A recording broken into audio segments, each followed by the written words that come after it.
நபி ஸல்லல்லாஹு அலைஹி வஸல்லம் அவர்கள் சொல்கிறார்கள், இத்தகுன்னார் இத்தகுன்னார் இத்தகுன்னார், நரகத்திற்கு நீங்கள் அஞ்சிக் கொள்ளுங்கள், நரகத்தை பயப்படுங்கள். இத்தகுன்னார வலவ் பிஷிக்கி தம்ரா, ஒரு பேரிச்சம்பள துண்டையாவது தர்மம் செய்து நரகத்தை அஞ்சிக் கொள்ளுங்கள். அதற்கு உங்களால் முடியவில்லை என்றால் ஃபபி கலிமத்தின் தையிபா, ஒரு நல்ல வார்த்தையை பேசியாவது நரகத்தை அஞ்சிக் கொள்ளுங்கள். ஏனென்றால் அல்லாஹ்வுடைய தூதர் சொல்கிறார்கள், லவ் தஅலமூன மா அஅலம் லதஹிக்தும் கலீலன் வலபகைத்தும் கஸீரா, இந்த நரகத்தை பற்றி நான் அறிவதை நீங்கள் அறிவீர்களாக இருந்தால் கொஞ்சமாக சிரிப்பீர்கள், அதிகமாக அழுவீர்கள் என்றார்கள். இன்னும் ஒரு ஹதீஸிலே சொன்னார்கள், நரகத்தை பற்றி சரியாக நீங்கள் புரிந்து கொள்வீர்களாக இருந்தால் நீங்கள் அல்லாஹ்விடம் சுவர்க்கத்தை கேட்க மாட்டீர்கள். நரகத்தை பற்றி சரியாக நீங்கள் புரிந்து கொள்வீர்களாக இருந்தால் அல்லாஹ்விடத்தில் நீங்கள் சுவர்க்கத்தை கேட்க மாட்டீர்கள். என்ன செய்வீர்கள்? நரகத்திலிருந்து பாதுகாப்பு தேடிக்கொண்டே இருப்பீர்கள். அந்த அளவுக்கு நரகம் கூடியது. லவ் அன்ன கத்ரத்தம் மின் ஸக்கூம் குத்திரத் ஃபி துன்யா லஅஃப்ஸதத் மஆயிஷா. அல்லாஹ் தஆலா குர்ஆனிலே சொல்கிறான், நரகவாசிகளுக்குரிய உணவு ஸக்கூம் என்ற மரமாகும். அல்லாஹ்வுடைய தூதர் சொல்கிறார்கள், ஸக்கூம் என்ற மரத்திலிருந்து ஒரு டிராப், ஒரு சொட்டு இந்த உலகத்தில் விழுந்தால் உலகமே அப்படி பாய்சனாக மாறிவிடும், நஞ்சாக மாறிவிடும் என்றார்கள். அல்லாஹ் அக்பர். சொல்லிவிட்டு சொன்னார்கள், ஃபகைஃப பிமன் யகூனு தஆமா, ஒருவருடைய உணவாக அது இருந்தால் எப்படி இருக்கும் என்று கேட்டார்கள். இந்த கேள்விகள் எல்லாம் சஹாபாக்களை அப்படியே உசுப்பி விட்டன. சஹாபாக்கள் இந்த கேள்விகளை வெறுமனே வார்த்தைகளாக எடுக்காமல் அவர்கள் உள்ளத்தில் எடுத்து நம்பினார்கள். எனவே சஹாபாக்கள் இந்த உரைகளை கேட்கும் போது அவர்களால் தூங்க முடியவில்லை. ரசூலுல்லாஹி அலைஹி வஸல்லம் அவர்கள் ஒரு நாள் மிம்பரிலே இருந்து கொண்டு சொல்கிறார்கள், இத்தகுன்னா அந்தர்துகுமுன்னார் அந்தர்துகுமுன்னார் அந்தர்துகுமுன்னார் என்று சொல்கிறார்கள். அதாவது உங்களுக்கு நான் நரகத்தை எச்சரிக்கிறேன், நரகத்தை எச்சரிக்கிறேன் என்று உணர்ச்சி பொங்க சொல்கிறார்கள்.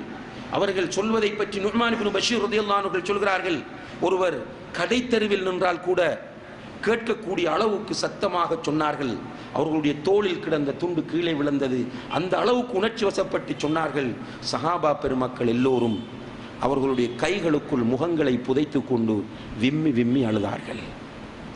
அன்தர்துக்கு முன்னார் என்று அல்லாஹ்வுடைய தூதர் சொன்னதும் சஹாபாக்களால் அந்த எச்சரிக்கையை கேட்டுக்கொண்டு சாதாரணமாக உட்கார்ந்திருக்க முடியவில்லை.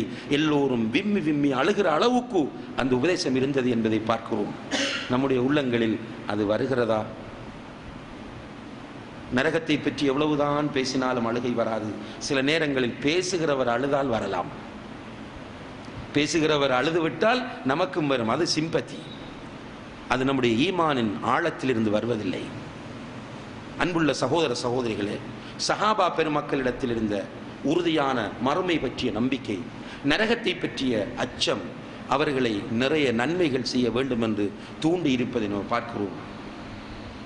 நன்மைகள் எவ்வளவு அதிகமாக செய்கிறோமோ அவ்வளவு அதிகமாக நம்முடைய தராசு கதிக்கும்.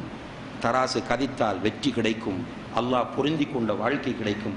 ஒரு முஃமினுடைய முழு இலட்சியமும் இதுதான் சகோதர சகோதரிகளே. இந்த உலகத்தில் வாழ்வதற்காக வந்தவர்கள் அல்ல நாம், மறுமையில் வாழ்வதற்காக இந்த உலகத்தில் வந்தவர்கள் நாம். அதை நன்றாக புரிந்து கொள்ள முயற்சி செய்ய வேண்டும். நம்முடைய நிரந்தர இடம் அல்ல இந்த உலகம். இந்த உலகம் நமக்கு ஒரு மர நிழலை போல, பயணம் நீண்ட பயணம் செய்யக்கூடிய ஒரு பயணிக்கு எப்படி மர நிழல் இருக்குமோ அது போன்றுதான் நம்முடைய பார்வையில் இந்த உலகம் இருக்க வேண்டும். மறுமைக்காக உலகத்தில் எதையும் விடுவதற்கு தயாராக இருக்க வேண்டும். உலகத்திற்காக மறுமையை விட்டுவிடக்கூடாது. யாரெல்லாம் உலகத்திற்காக வேண்டி மறுமையை விடுகிறார்களோ அவர்கள் நஷ்டவாளிகள், அவர்கள் ஒதுங்கும் தலம் நரகம். யாரெல்லாம் மறுமை என்ற அந்த உயர்ந்த இடத்திற்காக வேண்டி இந்த உலகத்தை தியாகம் செய்கிறார்களோ அவர்கள்தான் வெற்றியாளர். நிறைய விஷயங்களை ஆய்வு செய்கிறோம், விவாதிக்கிறோம், செறிவிலை காண்கிறோம். இது சஹீஹ் என்கிறோம், தஈஃப் என்கிறோம். சஹீஹானவற்றை எங்கே நடைமுறைப்படுத்துகிறோம்?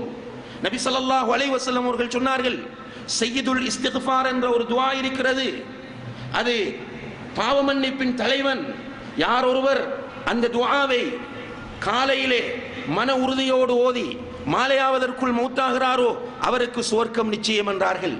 யார் ஒருவர் மாலையிலே அதை மன உறுதியோடு ஓதி விடுவதற்குள் மௌத்தாகிறாரோ அவருக்கு சுவர்க்கம் நிச்சயம் என்று சொன்னார்கள். புகாரியிலே வருகிறது, அல்லாஹும்ம அன்த ரப்பி لا إله إلا أنت خلقتني وأنا عبدك وأنا على أهدك ووعدك ما استطعت أعوذ بك من شر ما صنعت أبوء لك بنعمتك علي وأبوء بذنبي فاغفر لي فإنه لا يغفر الذنوب إلا أنت